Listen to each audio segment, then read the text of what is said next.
In January 1933, Germany had 6.5 million people out of work.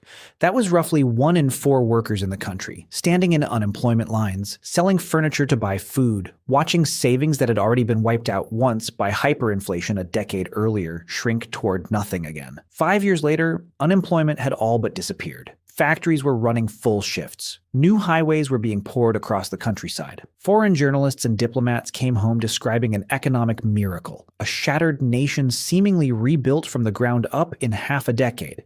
Here is the question this video is actually about. If 6.5 million jobless Germans became, on paper, almost zero jobless Germans, where did the money come from? Nobody discovered oil under Berlin. Nobody found a new export market willing to buy German goods at premium prices.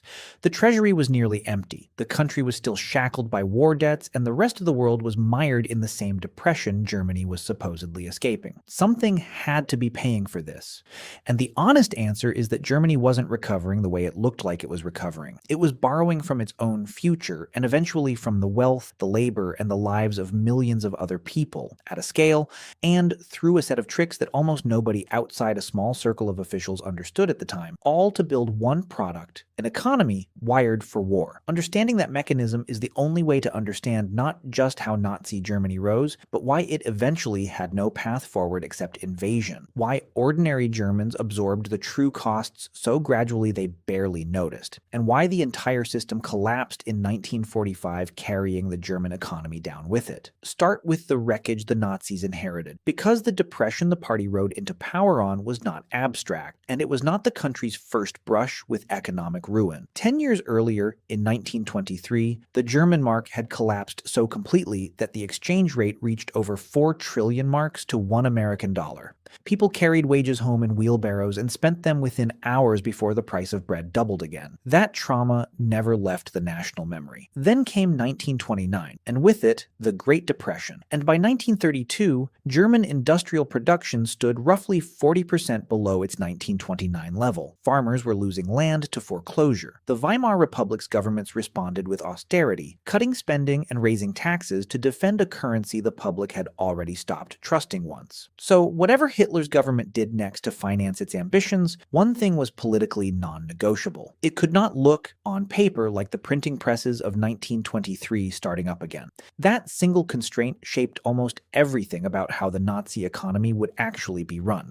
The man handed this problem was Hjalmar Schacht, a conservative, internationally respected banker who had, in fact, been credited with helping stabilize the currency after the 1923 collapse. Hitler made him president of the Reichsbank in March 1933, and the following year, Minister of Economics as well. Schacht was not a party ideologue. He was brought in precisely because Germany's conservative business elite and the international financial community trusted him, and because he had a genuine talent for finding money in places other people didn't think to look. His signature invention was the Mefo bill, named after a dummy company called Metallurgische Forschungsgesellschaft, the Metallurgical Research Corporation, which existed on paper only, with almost no capital and no actual research taking place inside it. Here is how the trick worked. Under the Treaty of Versailles, and under normal central banking limits, the Reichsbank could not simply lend the government unlimited cash, and open visible government borrowing for tanks and artillery would have been read internationally, correctly, as illegal rearmament. So instead, when a weapons manufacturer delivered equipment to the state, it was paid not in cash but in a Mefo bill, a promissory note issued by this shell company and guaranteed by the government, technically due in 5 years but freely discountable for cash at any bank in the meantime, with the Reichsbank standing ready to buy them without limit. To the manufacturer, it was as good as money in hand, to the outside world, and to Germany's own. Published budget figures, the transaction barely existed. Through the mid to late 1930s, Mefo bills financed roughly half of Germany's weapons purchases, and by the time the scheme was wound down in 1938, it had generated something in the region of 12 billion Reichsmarks in disguised state credit. Schacht himself, at his post-war trial, described it plainly as an accounting device built specifically to keep the true scale of rearmament off the books. What this bought the regime was time, and time was the entire point. Germany could rearm at speed while its published statistics and its foreign creditors saw something closer to ordinary public works spending. And the public works were real, even if their propaganda value was inflated well beyond their actual employment impact. The Autobahn network is the most famous example. Thousands of kilometers of new highway announced with enormous fanfare as a triumph of the new German state. Historians who have gone back through the labor figures have generally found that road construction, along with programs like the Reinhardt Plan for house repair and land improvement, accounted for a real but comparatively modest share of the roughly 4 to 4.5 million jobs added between 1933 and 1936. Part of that recovery was simply the natural bottoming out of a global depression that was also easing elsewhere at the same time. And part of the improvement on paper was not job creation at all. Jewish citizens and other targeted groups were purged from the workforce and quietly dropped from unemployment statistics rather than counted as unemployed. Women pushed out of jobs under the regime's marriage loan, and family policies vanished from the same roles.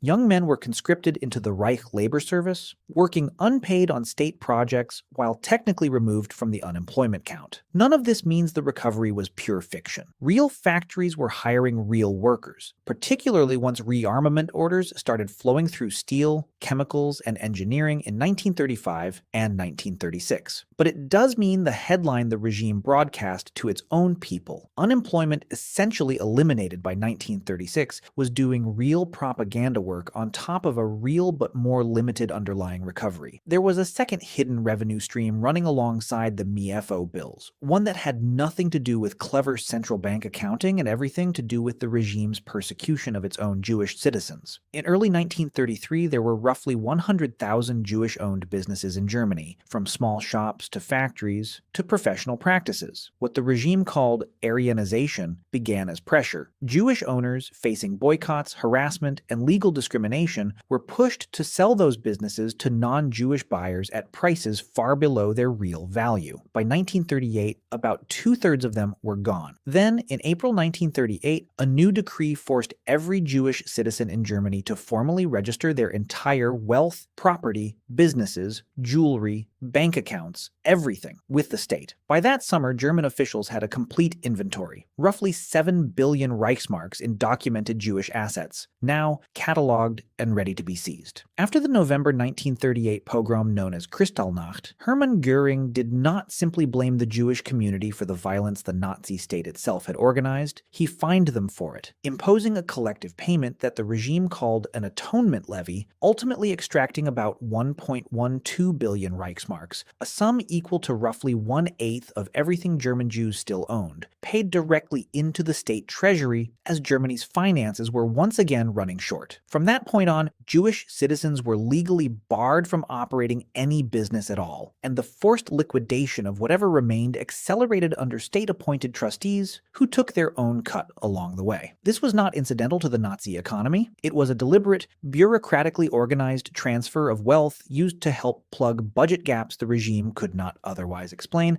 carried out against people the state had already stripped of their citizenship and, within a few years, would murder by the millions. By 1936, the strategy Schacht had built started running into a wall that no amount of accounting cleverness could paper over. Geography. Germany did not have enough of its own oil, rubber, or high-grade iron ore to run an economy rearming this fast. And rearmament meant importing raw materials, which meant spending foreign currency Germany did not have much of. Schacht's answer, a program called the New Plan, launched in 1934, tried to solve this through state control of every import license and a web of bilateral trade deals, mostly with countries in southeastern Europe and Latin America, trading German industrial goods directly for their grain, oil, and ore rather than paying in scarce hard currency. It worked to a point, but German consumers absorbed the cost through shrinking imports of food and consumer goods, and it was never going to generate raw materials fast enough for the pace Hitler now wanted. Food was its own version of the same problem, and the regime tried to solve it the same way it solved everything else, by decree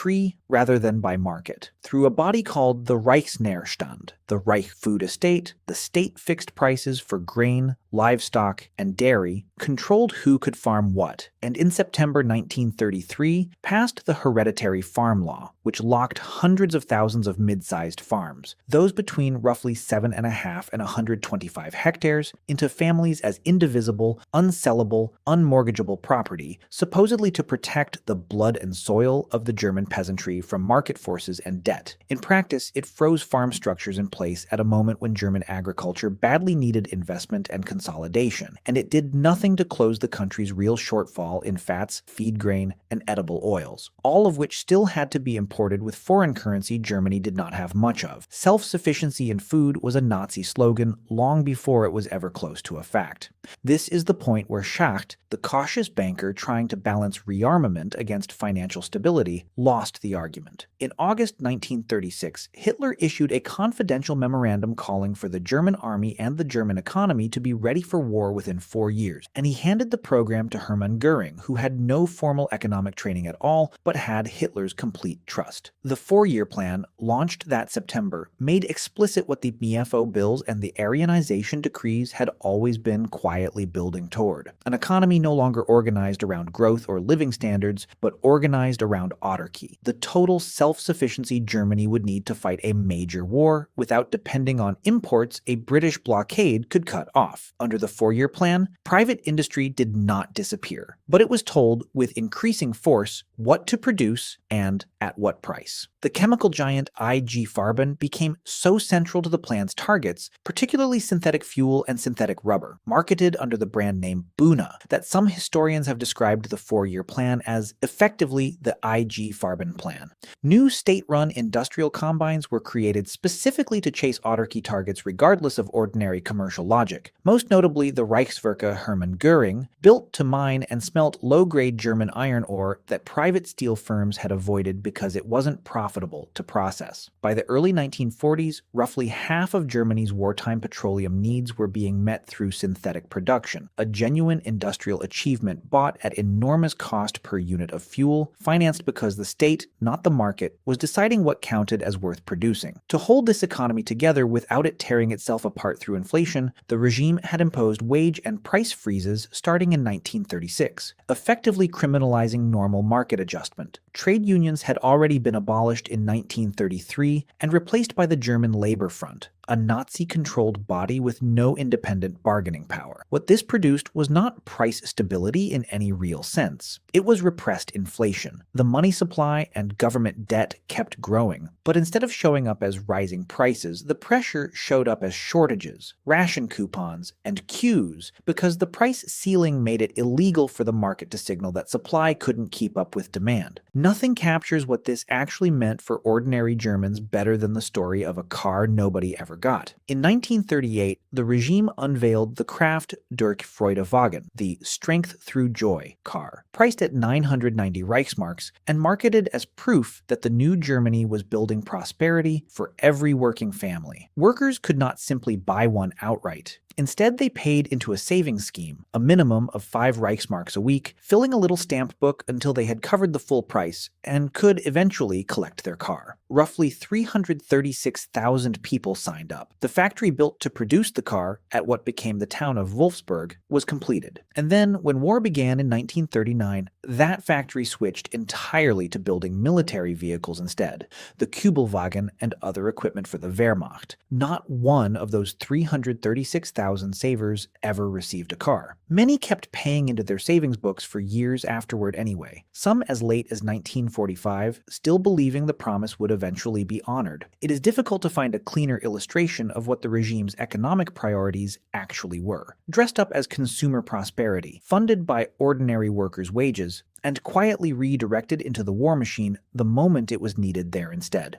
Göring had said it himself, bluntly, back in 1936. Guns would come before butter. By 1938, the underlying bill for all of this was coming due in a way even Schacht's accounting tricks couldn't hide anymore. Between April and October 1938 alone, the German army spent 4.9 billion Reichsmarks, more than 5% of the country's entire national income in those 7 months. For the full calendar year, military spending consumed roughly 19% of German national income, an extraordinary peacetime figure by any standard. Early that year, the government tried briefly to return to more conventional finances. financing, issuing 5.5 billion Reichsmarks in ordinary bonds. More public debt sold in one go than the Reich had ever placed in peacetime. It didn't matter. Hitler's foreign policy immediately swallowed whatever fiscal breathing room that created. First the annexation of Austria, then the dismantling of Czechoslovakia, each move bringing with it seized gold reserves and, in Czechoslovakia's case, the entire Skoda armaments works, absorbed directly into German war production almost overnight. This is close to the consensus view among economic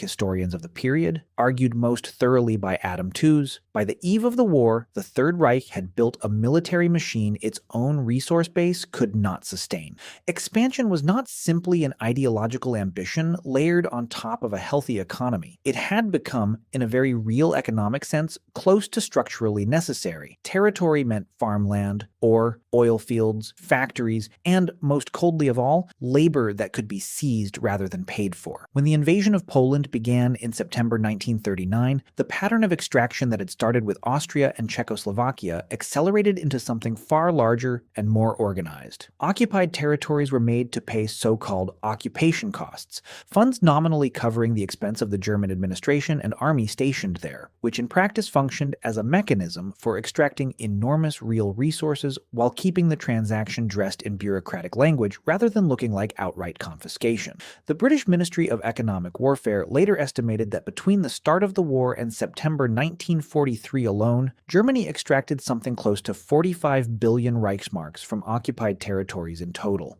France is the best documented single case, because post-war economic historians have been able to reconstruct the numbers in detail. In the first partial year of occupation, close to 20% of French GDP was transferred to Germany through these payments. By 1941 and 1942, that figure rose to well over a third of French output. Economic historian Alan Milward's research put total German extraction from occupied France across the whole war at roughly 154,001,938 francs, and estimated that all occupied territories combined delivered revenue to Germany equal to about 40% of what Berlin raised through its own domestic taxation. That is a genuinely staggering transfer of wealth.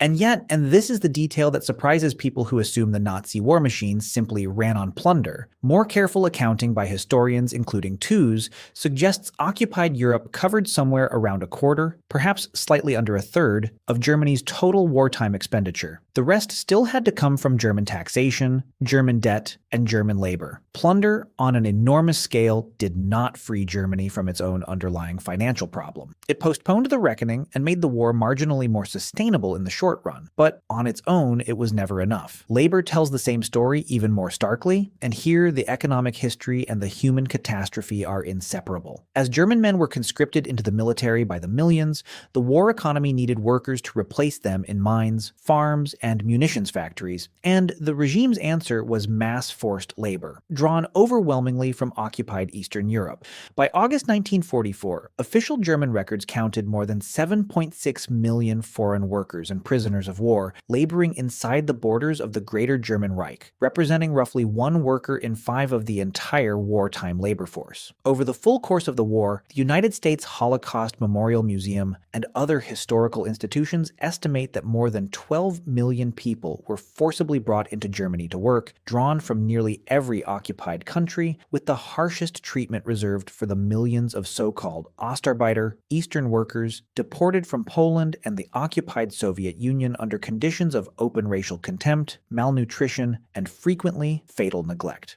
This was not a side effect of the war economy. It was, by 1944, one of its load-bearing structures. German industry and agriculture had become dependent on the coerced labor of people the regime's own ideology classified as racially subhuman, extracted through methods ranging from coercive recruitment to outright kidnapping and the destruction of entire villages. Even before the war, the regime was already learning to solve labor shortages through compulsion rather than wages, and the pattern set inside Germany's own borders would later scale up horrifically across occupied Europe. From 1935, 6 months of service in the Reich labor service became compulsory for young German men, later extended to young women, work paid at token pocket money rates rather than a real wage, officially justified justified as building character and national community, but functioning, in economic terms, as a way to soak up labor at a fraction of its market cost while quietly removing hundreds of thousands of young people from the unemployment statistics altogether. It was a small-scale preview of a much larger and much darker logic. When the market price of labor was inconvenient, the regime simply removed the market and took the labor by decree. By the time the war economy was starving for workers in 1942 and 1943, that same logic, already normalized at home through years of the labor service, extended outward into occupied Poland and the Soviet Union, where compulsion escalated from conscription into outright abduction. Given all of this, financing through disguised bills, wealth stripped from a persecuted minority, wages and prices frozen by decree, gold and industry seized from annexed and conquered territories, millions of forced laborers propping up factories that would otherwise have gone idle. It should not be surprising that the war economy Albert Speer inherited as armaments minister in 1942 was capable of one final, brutal surge. Even as Allied bombing intensified, German war production actually rose through much of 1943 and into 1944, an achievement Speer's own post-war memoirs and Nazi propaganda at the time presented as an armaments miracle. Historians looking at the underlying numbers have generally concluded this was less a miracle of new efficiency than a very late and overdue rationalization of an economy that had, remarkably, still been operating with significant slack and duplicated effort as recently as 1941, precisely because it had never been organized around economic efficiency in the first place, but around ideology, competing party fiefdoms, and short-term political theater. By the final years of the war, Germany was committing something on the order of 70% of its entire national income to the military effort,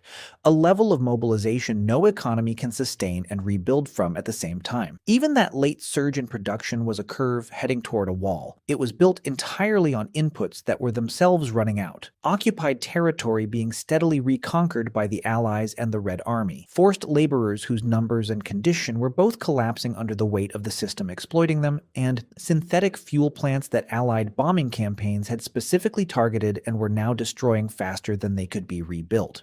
By 1944 and into 1945, the entire structure the Nazi economy had been built on, disguised debt, plundered Jewish wealth, suppressed prices, seized gold, plundered territory, coerced labor, was being stripped away simultaneously and at speed. There was no final financial reckoning in the way a company might announce bankruptcy, because the state itself was destroyed by military defeat before its finances could formally collapse on their own terms. But the underlying economic logic had already failed. A system that requires continuous territorial expansion simply to keep servicing its own internal debts and resource shortages is not a functioning economy.